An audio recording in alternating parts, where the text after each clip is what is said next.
11वी in house कोट्याची अट रद्द। In house 10% कोट्यात इतर मुलांना सुद्धा प्रवेश मिळणार। झी 24 तासनं उचललेला इन हाऊस कोट्याचा मुद्दा।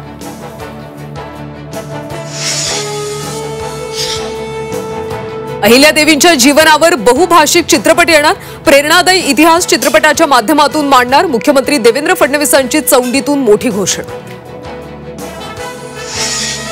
राजेंद्र आणि सुशील हगवणेच्या पोलीस कोठडीत वाढ। दोघांनाही 3 जूनपर्यंत पोलीस कोठडी। वैष्णवी हगवणे मृत्यू प्रकरणात दोघेही अटकेत।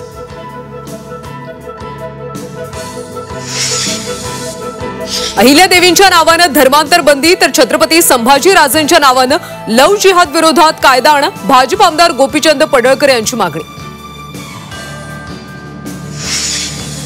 शिंदे सरकारच्या काळातले निर्णय रद्द। पीक नुकसान भरपाईच्या रकमेत आता कपात। ठाणे भाईंदर बोगदा उन्नत मार्गाची निविदा रद्द।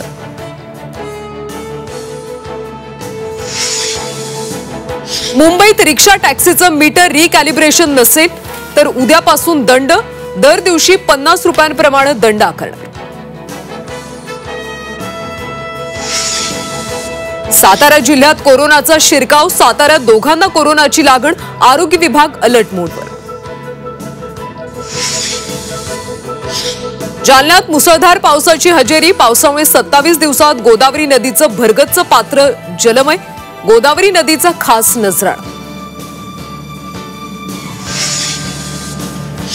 मणिपूरमध्ये पावसाचं थैमान। मुसळधार पावसामुळे मणिपूरमध्ये पूर। पावसामुळे जनजीवन विस्कळीत। पुरामुळे शेकडो कुटुंब विस्थापित।